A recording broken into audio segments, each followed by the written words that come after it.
Hello everybody, and welcome back to Evolving Vibes, the community for witches, pagans, spiritualists, and everybody in between. So welcome back. I know it's been a little bit since my last video. However, I've been really busy with the psychic reading season. So I've been doing a lot of psychic fairs, and I've been doing a lot of lectures at some of the events that I go to. This video in particular is going to be showing you one of the lectures that I gave on divination at one of the last events that I did. So let me know in a comment what you think, and let me know in the comments what you use for divination. And I'm going to turn the camera around now and bring up the video that was shot for me the day I actually did the presentation. So I'll see you on the other side of the camera. Spiritual service. I do spiritual guidance, I do divination, I do hypnotherapy, as well as guided meditation. And I'm also a YouTube channel creator, and you can go on YouTube and be sure to check out Evolving Vibes, like, subscribe, and leave a comment. But it gives you all sorts of spiritual advice and spiritual topics that you can go in with. Speaking of, today we're going to be talking about divination, right? So let me ask any one person in here, what do you think is the most important tool that you need for divination? Yourself. One self. You need to have the willingness to do so, and you need just to put the practice in. You've heard people describe themselves as psychics. I do that myself. I am a psychic. I also am a medium. I started practicing when I was 10 years old with my grandma on a plain deck of cards, and she used to do snuff. She was French, so she would actually spit snuff, and we would use that to read like we would tea leaves. All of that being said, it's like going to the gym. The more you practice, the more comfortable you get, and the easier it gets to read energy. You're very outgoing, and you want to be upfront because you want to share in experiences, versus some people go in the back because they want to filter it through versus just open up to it. And when you start doing divination, that's exactly what you're looking at when you go through. So I'm going to kill this mic right now. Y'all can still hear me, right? I'm pretty damn loud. So when we look at divination, the most common thing people look at are tarot decks. And okay, I got to read a damn book on how to do tarot. No, you don't. You can literally take a deck and ask a question and just start pulling out and looking at the cards coming up for images and how it actually impacts what you're asking. Some people, what I tell them to do too, is you take the tarot deck and you just go through and look at it. So when you see this card, it's the strength card. What does this look like to you? Strength, courage. Right, strength, courage, a lot of different things. But you got this lady petting a lion. So it can also be, control yourself, control the situation. Rather than grabbing on and wrestling a lion down, you can control the situation by being more persuasive, by using your natural abilities to talk with someone. Versus a chariot card where you're seeing someone actually pull on something. It's like, all right, I need to get myself away from this circumstance or the situation. But this is the most common way people start out with divination. And when we start getting more comfortable with doing so, it's not that we're learning, it's the soul is remembering. And it's important to understand that we actually have this ability to do so naturally. Just like, how many times have you guys have said to yourself, don't do this, don't do this, don't do this. But your masculine part said, do it. Go ahead, do it. So you do it. And then you get bit in the ass, right? And then you say, shouldn't have done that. That's your intuitive side. That's what we use when we're doing divination. And that's something that you can definitely do at any given time. Now, another tool for divination that I really enjoy, and you're like, not another crystal guy.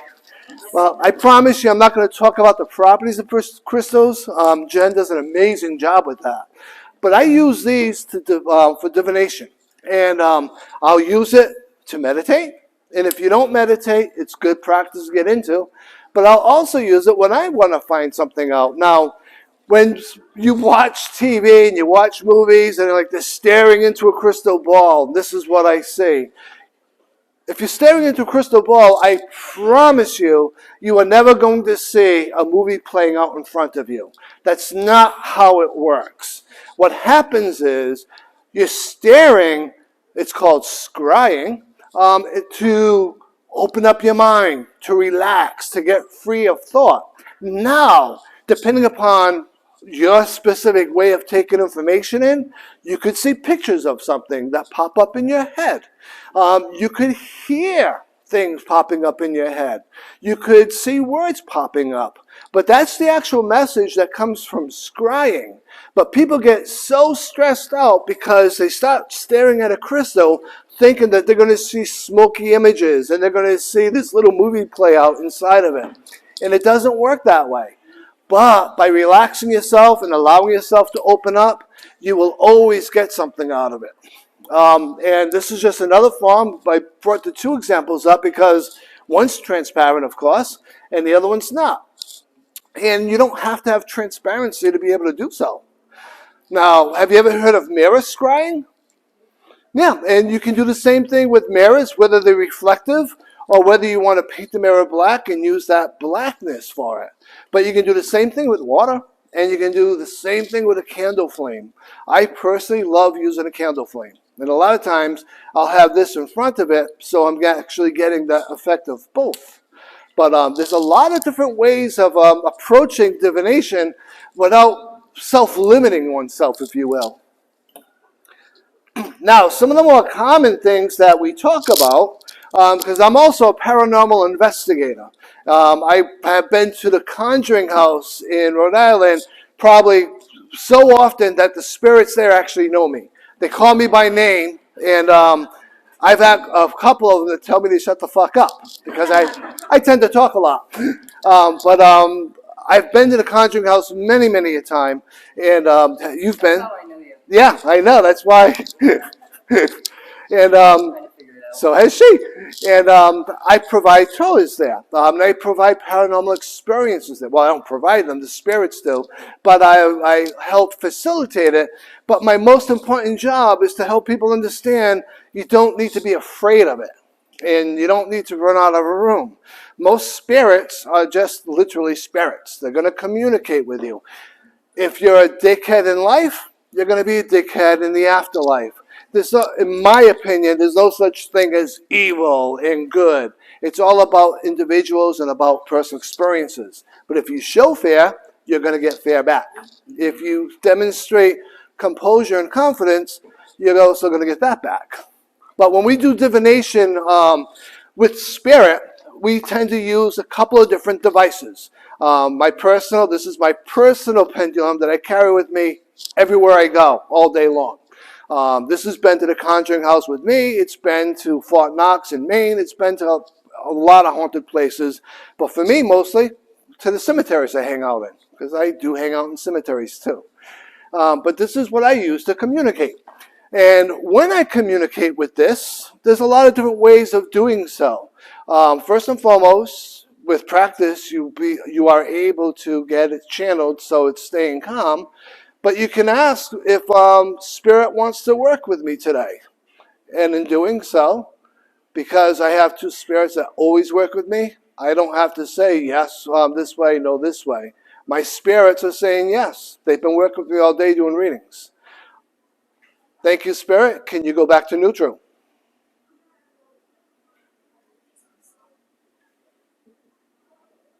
Thank you. Can you show me where the entrance and the exit is?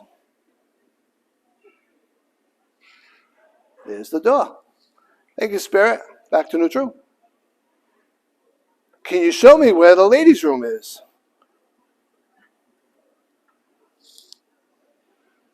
Thank you, Spirit. Back to neutral. But when you work with pendulums, what you can do is get specific responses. And I've done this many times in the morning. Can you help me find my keys? And it will do that for you. But mostly it's yes and no questions, and questions like you just saw me demonstrate. If I said, can you recite the Gettysburg Address? What the fuck are you talking about? It's not going to do that. But for yeses and nos, it works quite well. Another thing that works well, and you need this right now, so I'm going to do it. She needs to ground her energy because she's all over the map right now in her head. And what I'm doing, and you can see how it's tremoring and shaking, it's bringing her energy back to her now. Am I supposed to look at it? I don't know what I'm doing. No, oh, you just sit there, relax. I feel like Buddy the Elf right now. I don't know what to do with my hands. There you go. But it brought her energy back, and you can actually feel the heat coming in too. Probably because I'm embarrassed. But you can do a lot of different things with it. You can use this for cleansing. When I cleanse my table, cleanse my cards after readings, I'll use this as well. But with pendulums, they can be for divination. You can actually buy the little pendulum charts, or helpful hint, make one yourself. It's going to be more empowered because it's got your energy into it. With yes, no. You can put maybe if you want, but do we really want a maybe answer? No, we want a yes or a no answer, right? So let's put that in. And then you can ask questions as you'd like and do that. This is just another pendulum that I use. This one stays on my altar at home. And this is my go-to work guy. And this is my fuck around and find out guy. And so depending on how you practice depends upon what tools that you might want to use as well. Do we all need to fuck around that? We don't all. It depends on your practice. Like someone say, you're a good witch or a bad witch? My answer is, I am a fuck around and find out witch. How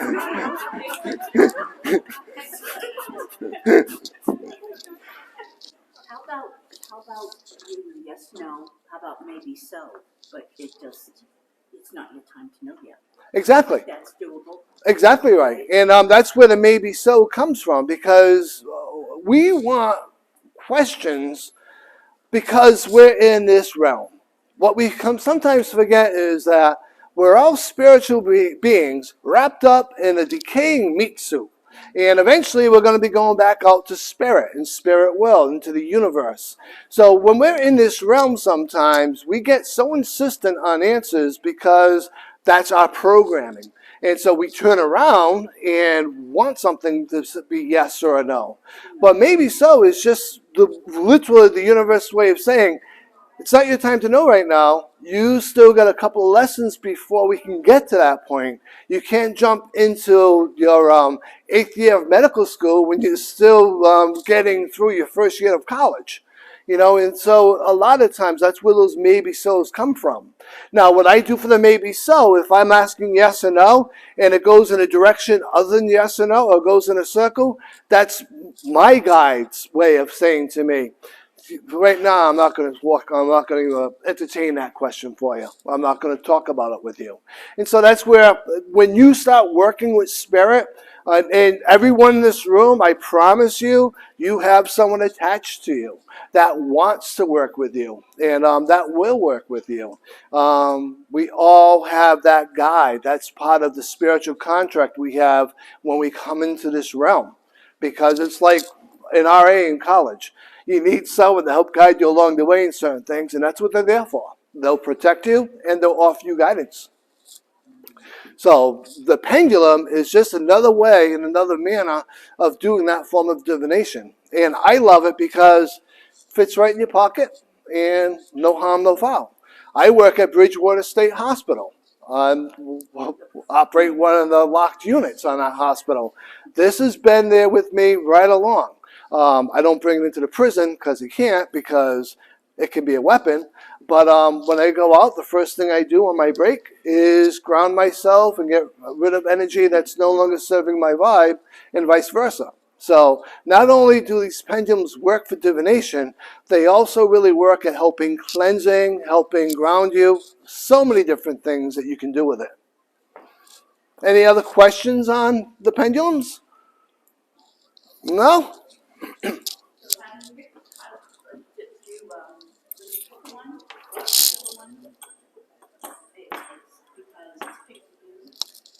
Exactly. That's a great way of, that's exactly the way I word things. Because sometimes people ask, everything up there, Brian, how did you pick it? And I didn't. It picked me. That pendulum, believe me, I've had a lot of pendulums. I still have a lot that I use for other things. But that was literally in a shop, and it fell off the shelf right at my feet.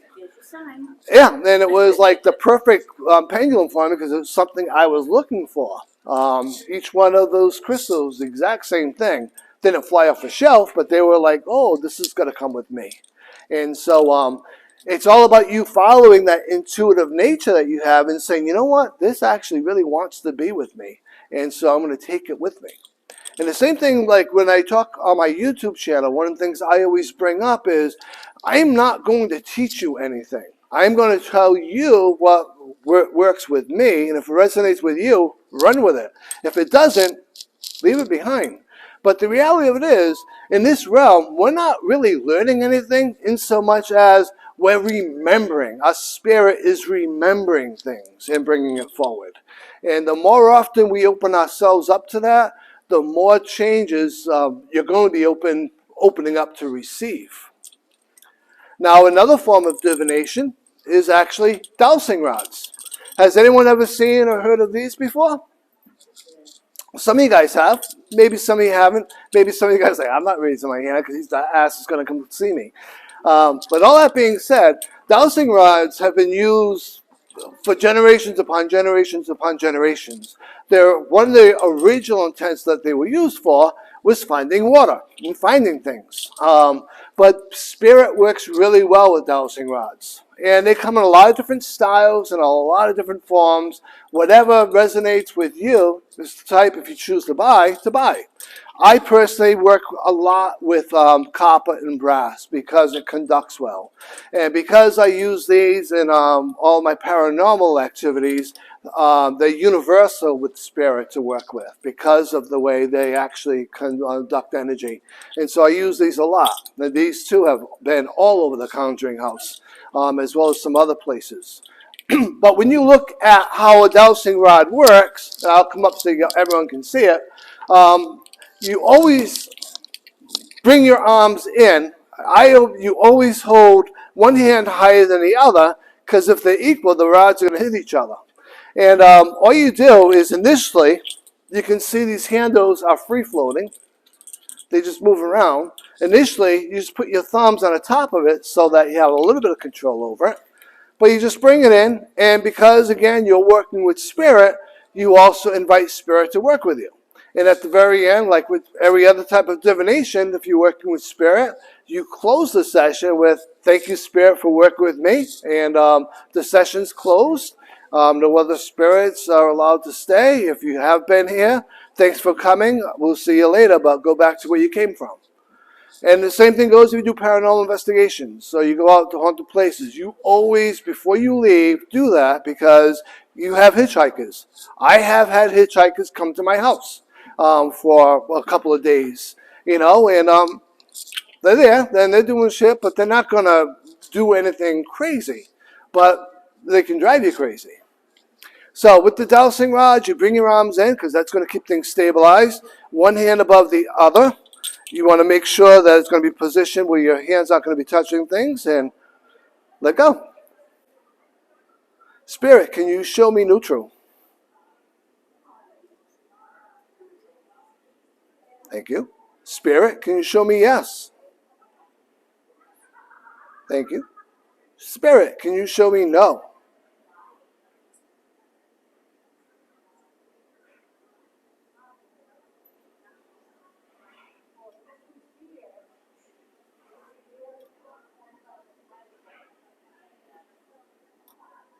Thank you.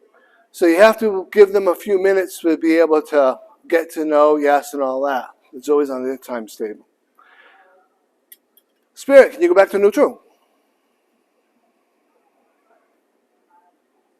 Can you show me where the coffee is, Spirit?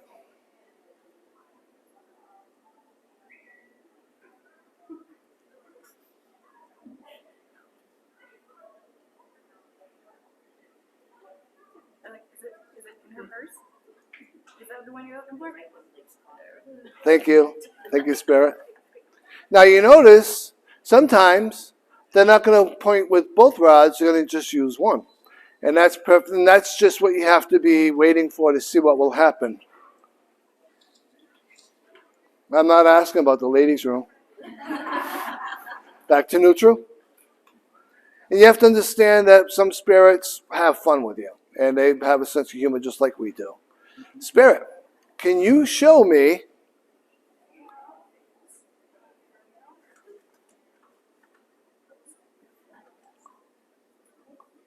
where Jackie is? There's a person in the audience named Jackie. Thank you, Spirit. Back to neutral. Spirit, can you give me a hug?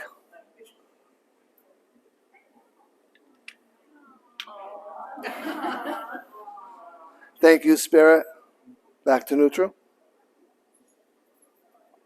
And this sometimes not done hugging.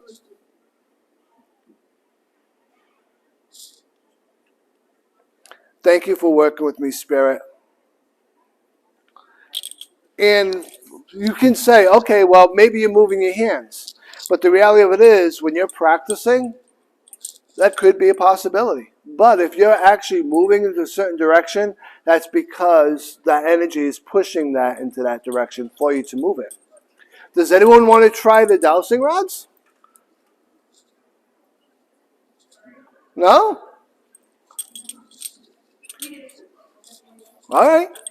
Come on up.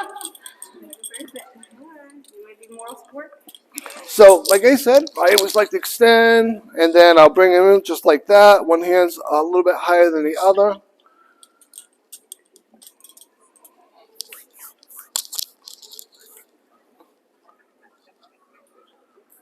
And when you're ready, ask the spirit to go into neutral. Spirit, can you go to neutral?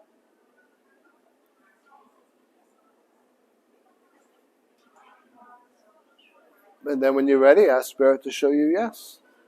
Spirit, can you show me yes?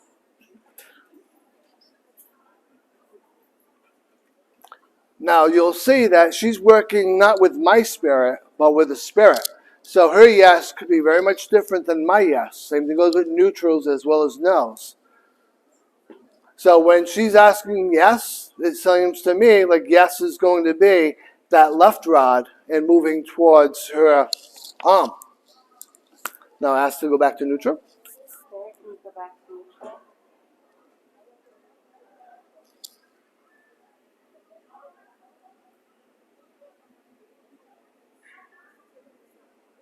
Then you can ask spirit to show you no. Spirit, can you show me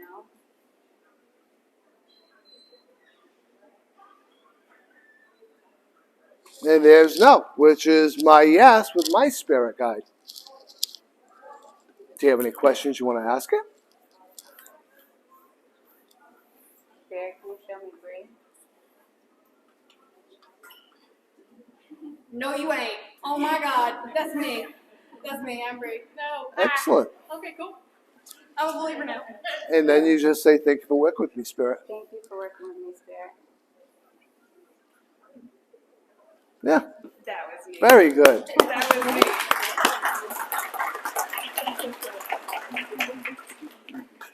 Do you want to give it a shot? Okay. Okay. And so the same way that we just said, the same way you're going to do it. All right, I ain't looking at y'all because I'll get nervous. Okay. What did I say first? I forgot the first part. You just ask the spirit to bring it to neutral, to show you neutral. Okay. All right. Spirit, can you show me neutral?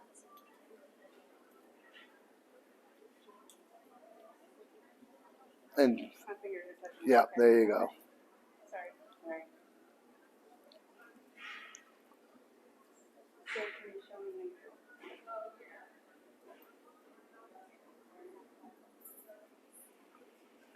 And now you can ask, well, yes. Can you show me yes?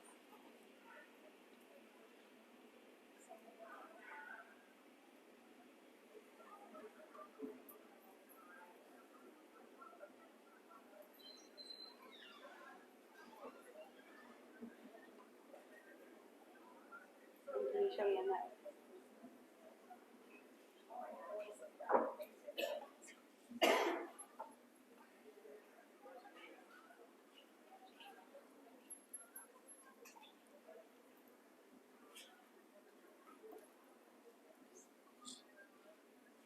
Now, she asked about yes, she asked about no, and you saw just a little bit of movement as it's still trying to move now. Now, when this actually happens, when I'm working with someone, it brings me to the next level of talking about energy. Now, what I'm going to do is just show you about energy for you. Because sometimes you can block energy from coming through, and other times you can allow for that conduit to work and flow through you. So what we're going to do is you're going to hold on to that one. Okay. Now, because I do this a lot, I have a lot of energy. So what I do is I hold it in, but now what I'm going to do is just take my hand. I'm going to let it go into neutral.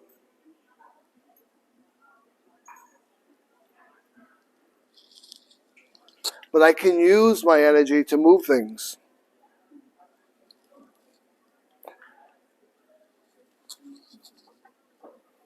And stop it and so forth. I think like, nah, bro. No, keep, Nah, you ain't about to do nothing. I'll push it. Just focus on pushing it. There you go. You got it. Now you go away.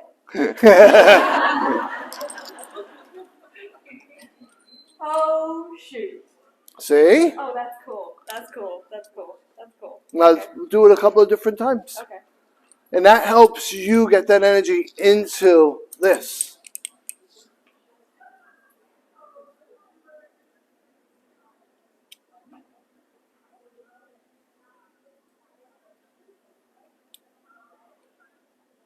There you go. Don't doubt yourself.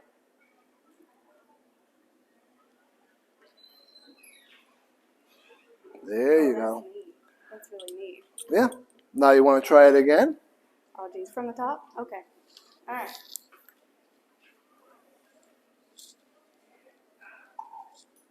All right. Neutral, please.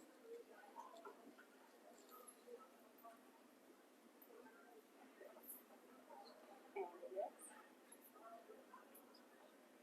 There you go.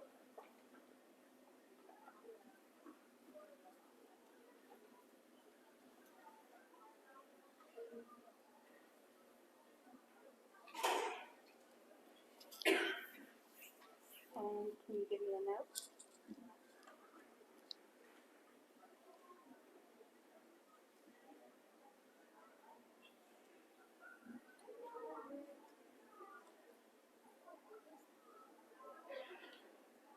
There you go.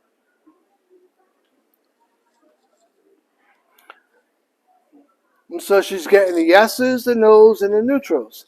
And the more practice she gets at it, the more comfortable she'll be with working with it. And the more quickly the result comes from it. And that's one of the things that we can all take away from all of this. You all set? Yep. Just thank the Spirit. Thank you. There we go. So mine is always lazy. My pendulum always goes slow, just so y'all know. But, So it's not surprising. yes, ma'am. Is there a difference in the length? Because I have much shorter. That's a great question to ask. This is one of the times that size does not matter. So it can be short, it can be long. The only thing that you would want to be able to do is to support it. And so if it's too long and it makes it, because of heaviness, makes it tilt down, then it wouldn't be so good. But they actually sell pendulums that are pens that sit in your pocket, and then you expand them like you would an antenna, and you can utilize those as well. So size really doesn't matter so much as the person just trusting the energy around them. Now, back in the day, the way these would work, because there's an actual international dowsing society, that's an actual thing. And there's a whole rule book that they use for pendulums for finding water and finding ores and things like that. And they would walk around and they would follow direction. And at that stage of the game, what would happen is when they came across something like water, it would X marks the spot. And that's actually where the term X marks the spot comes from. Um, but these were used at the Conjuring House to find a graveyard. Not the graves that they just recently found, but a graveyard that didn't even know existed. Like a mile, almost a mile into the woods. And it was from King Philip's War. And it was just a psychic had this thing of, okay, someone wants me to follow this. And they just followed the directions that were going on with the dowsing rod. And as they found it, they actually found the graveyard attached to it from, like I said, King Philip's War. So any questions on divination? Yes. Can you actually make them yourself? That's another great question. I'm glad you asked that. The question was, can you make them yourself? Yes. And if you're making them yourself, you're putting a lot more energy into them that's your own. And so specifically for you, they're going to be very strong. And the other question I get a lot of times is, well, how do I make something I bought my own? So whether you're buying a new book of shadows, a grimoire, whatever magical tool you might be buying, including these, the first and foremost thing you should always do is cleanse it. I make my own anointing oils every full moon. And so first thing I do with any new product I get in is I cleanse it by using my oil. Sometimes I use incense or a combination therein. But when you want to start making your own and getting your energy on it, sleep with it. Bring it to bed with you. Let it share in your energy after you've cleansed it, and just sleep with it. If it's grimoire, under your pillow or by your head. If it's stones, anywhere that you want to put them. These have been in bed with me when I first got them just to get my energy, and so has everything else, actually. Any other questions? Now, do you suggest programming them yourself or just asking spirit? I programmed them. Yes, what is my no? That's a great question. Do you program them yourselves, or do you ask spirit what is the yes and what is the no? So I program them with my energy. However, it's spirit, my spirit guide, that's going to tell me what the yes is, the no is, or anything else. And even though I work with the same spirit guide mostly for the divination aspect, and I have another one that is like my spiritual bouncer. He's a very strong protector of me. What I do each and every time is I ask, show me yes, show me no, because I do have other spirits that come through now and again that want to work with me. And I'm fine with that because I know I got my two primary guys just making sure that I'm safe. Do you always check every time you do that? I do. To be sure it's not somebody new? Exactly. That's my personal practice. Is each time show me yes, show me no, show me neutral. And same thing goes with the pendulums as well. With the scrying and with the crystal balls, you don't really need to do that because obviously you're looking for the intrinsic messages that are going to come through. Any other questions? Yes, ma'am. That's a great question to ask, and I'm so glad you guys are asking all these awesome questions. The question was, do you use a Ouija board? Personally, I do, and I use a Ouija board with my pendulum.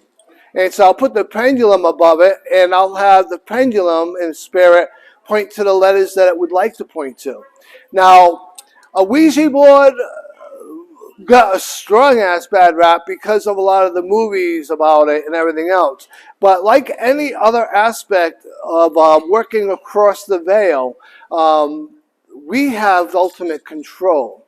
We don't have to have any communication with anyone, or we can pick and choose who's going to communicate with us. But at any given time, with any given entity, we can expel them away.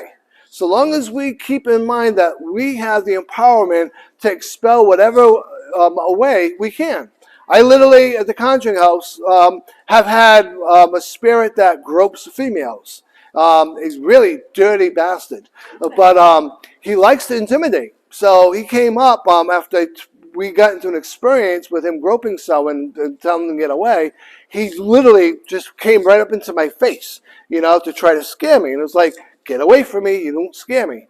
And immediately after saying that, he was gone, but I heard someone scream downstairs because he went down and he did it to somebody else. And that's where they get their energy from, is our energy. So if we get afraid and we start getting scared, they take that energy from us, and it makes them be able to do a little bit more than they normally would. But in generally, you have that ultimate control if you're working with anything. However, like you saw what I did, when I finish with anything, I close that window. Because working with divination is sort of like putting a light on in the window of the veil. And you're allowing spirit to come through to communicate with you, especially those that might want to. But at the end of any session, it's important to shut that window, shut that light, so that we're not going to have any loiterers trying to come through either. Because that absolutely can't happen. Any other questions? No? Well, you guys have been absolutely amazing. I'm so glad that you came into the lecture today. I do have my cards at the back table to the left. If you enjoyed my class today, definitely check out my YouTube channel. Like, subscribe, leave a comment, let me know what you think, and I'll be back in the other room offering some more tarot card readings. Thank you.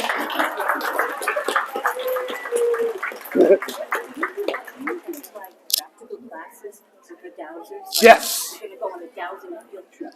Yep, I do actually do practical classes with the divination as well, with dowsing rods in particular, Field trip. where they can actually communicate. We'll go out. They can utilize them in various places. I'm actually I'm located right at the Blend in Westport, Massachusetts, right on American Legion Highway. Oh, you are? Yeah. Oh, okay. So that was just one of the events that I've done so far this season. So far, since the end of April, every one of my weekends has been booked with psychic fairs and such. So forgive me if I'm a little bit behind on getting regular videos on up. I am working on improving that. Just have some patience with me. Let me know what you think of the topic of divination that I covered in this video. If there's other things that you want to add about it, or just in general your opinion of it. And I look forward to my next video. In the meantime, be sure to watch one of these two videos down below. Get the subscriptions moving forward.